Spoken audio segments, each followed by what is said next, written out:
History of translation in China. Background. China has an over 5,000-year-long history of human civilization and a 3,000-year history of translation.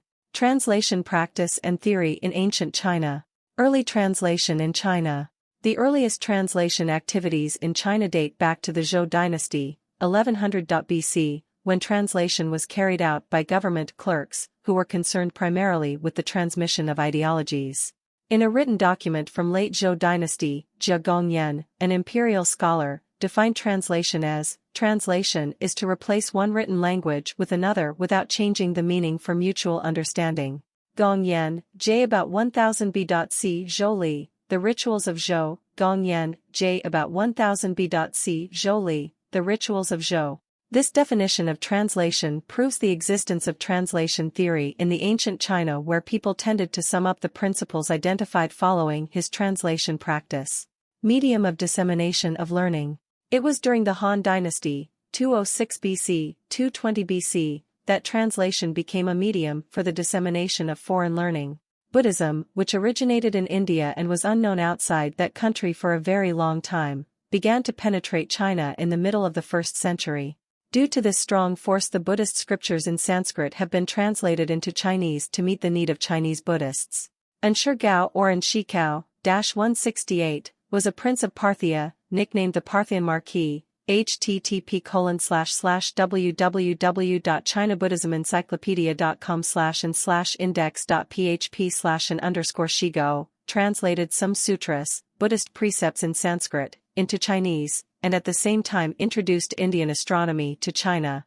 Another translator of the same period was Zhi Qian, who translated about 30 volumes of Buddhist scriptures in a literal manner. His translation was hard to understand because of the extremely literal translation. And it might be in this period of time that there was discussion on literal translation versus free translation, a core issue of translation theory. Zhong, W.H. 1996. Professor Peter Newmark and his translation theory. State Translation School. In the 5th century, translation of Buddhist scripture was officially organized on a large scale in China. A state translation school was founded for this purpose. An imperial officer, Daoan, was appointed director of this earliest school of translation in China. Daoan advocated strict literal translation of the Buddhist scriptures, because he himself didn't know any Sanskrit. Kumar Jiva, 350–410. He also invited the famous Indian Buddhist monk Kumar Jiva, 350–410, who was born in Kashmir, to translate and direct the translation of Buddhist scriptures in his translation school. Kumar Jiva, after a thorough textual research on the former translation of Sanskrit sutras, carried out a great reform of the principles and methods for the translation of sutras. He emphasized the accuracy of translation. Therefore, he applied a free translation approach to transfer the true essence of the Sanskrit sutras.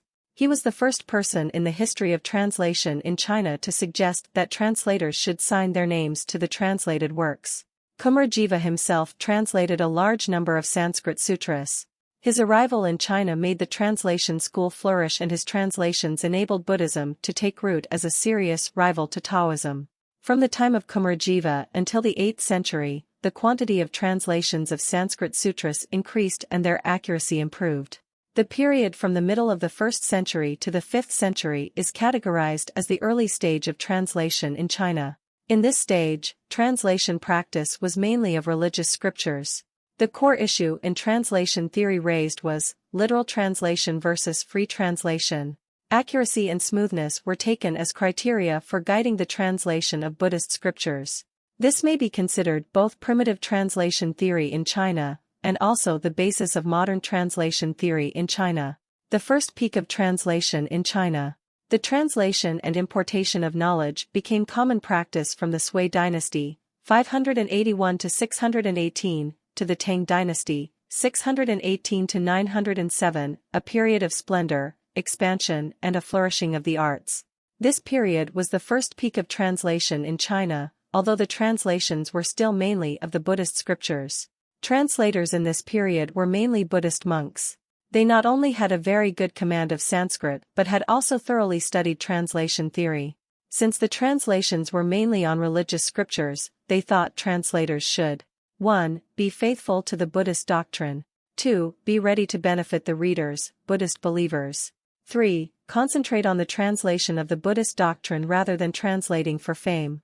Li, p. 1983. A Brief History of Translation in China. Beijing. Xuanzang, 600–664. The most important figure of the first peak of translation in China was the famous monk of the Tang dynasty, Xuanzang, 600–664, who was the main character in a journey to the west. In 628, he left Chang'an, today's Xi'an, the capital of the Tang Empire, where he had gone in search of a spiritual master, and set out for India on a quest for sacred texts. He returned in 645, bearing relics and gold statues of Buddha, along with 124 collections of Sanskrit aphorisms from the Great Vehicle and 520 other manuscripts. Great Vehicle, the doctrine of Buddhism, is founded on the oral teaching of Buddha, 6th century B.C., and is divided into two main sects: earlier Buddhism or the Lesser Vehicle, which developed mainly in the north of the region, Tibet, China, Japan, and evolved into today's Buddhism, and the Great Vehicle, which is more open to new ideas regarding religion, mysticism, and cults. The Great Vehicle led to the formation of a variety of sects. He returned with a caravan of 22 horses carrying these treasures. The Emperor Taizong gave him a triumphal welcome, provided him with every possible comfort, and built the Great Wild Goose Pagoda for him in Chang'an. Xuanzang spent the rest of his life in this sumptuous pagoda, working with collaborators on the translation of the precious Buddhist manuscripts he had brought back. In 19 years, he translated 1335 volumes of Buddhist manuscripts. These translations helped to make Buddhism popular throughout China. Even the emperor himself became a Buddhist. Xuanzang was also the first Chinese translator who translated out of Chinese. He translated some of Lao Tzu's, the father of Taoism, works into Sanskrit.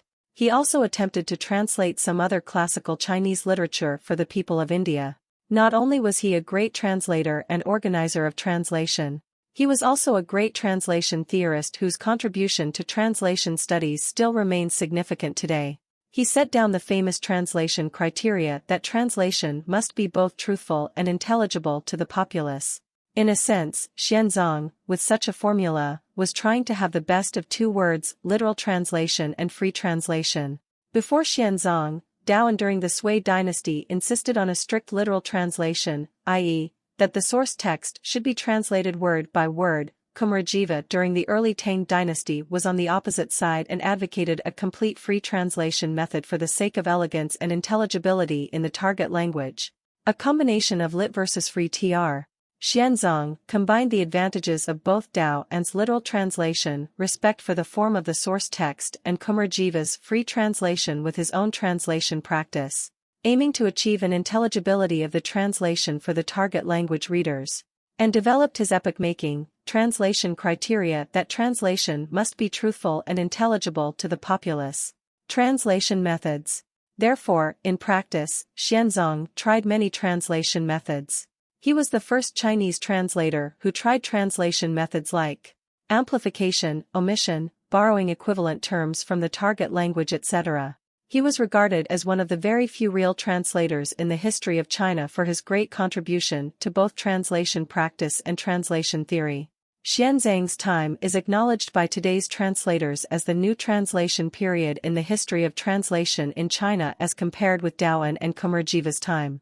The quality of translation was greatly improved in Xuanzang's new translation period, because the translations were mainly performed by Chinese monks who had studied Sanskrit abroad. Those monks, after years of study, had a very good command of both the religious spirit and the two languages involved in the translation. In contrast, during Daoan and Kumarajiva's period, the translation of Buddhist scriptures were mainly done by Indian monks who sometimes had to offer rigid translations as a result their lack of linguistic and cultural knowledge of the target language. Other monks. Apart from Xuanzang during the Tang dynasty, there were also other monks like Yi Jin, Bukong, Shircha Nantua, etc., who translated a great number of Sanskrit sutras into Chinese. But they were not as influential as Xuanzang, who contributed to both translation practice and theory. During the late Tang dynasty, fewer people were sent to the West, India, in a quest of sacred texts, and the translation of Buddhist scriptures gradually withered. Song dynasties. In the Song dynasties, 960-1279, although schools of translation of Buddhist scriptures were established, the quality and